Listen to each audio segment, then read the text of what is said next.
And the emergency responders have already been busy helping people dealing with exhaustion and heat stroke. THV11's Jade Jackson is live at the ambulance yard here in Little Rock, where crews have some advice for us. Jade?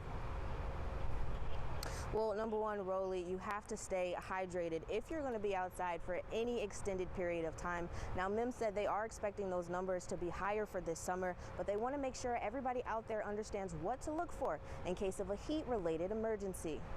With temperatures rising in the summer, people have their ways of cooling off. I like to drink water, so I drink a lot of cool water, but at the same time, I like to swim. For Delano Whitfield and his family, they usually cool down by visiting the splash pad at River Market Park. And making sure his kids don't overheat is always on his mind. It's real important. I told her today to not wear pants, but she did anyway. But we still came out and got wet. So just as long as you're making sure they hydrate. And they're proactive in other ways, too. I mostly drink cold drinks and most likely extinguish.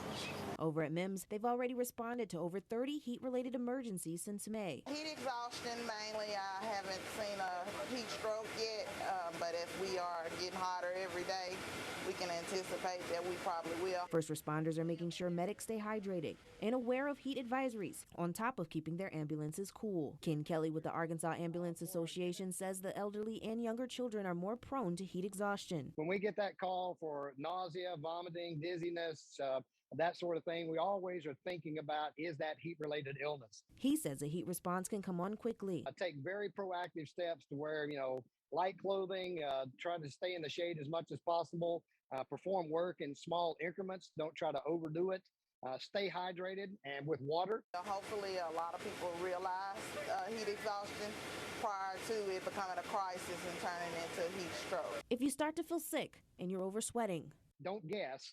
Call EMS. If you think you're having a heat-related emergency, don't guess, call EMS. Now, the hottest related heat emergency month that they had last year was in August, according to Kelly, but it's looking like those numbers are coming in earlier for this summer. So again, like he said, don't guess, call EMS. Reporting live out here in Little Rock, Jade Jackson, THV 11 News. A Little Rock native and former UA Pine Bluff football players found dead on Lake Ouachita over the weekend. According to the Arkansas Game and Fish Commission, divers found 30-year-old Benjamin Anderson yesterday.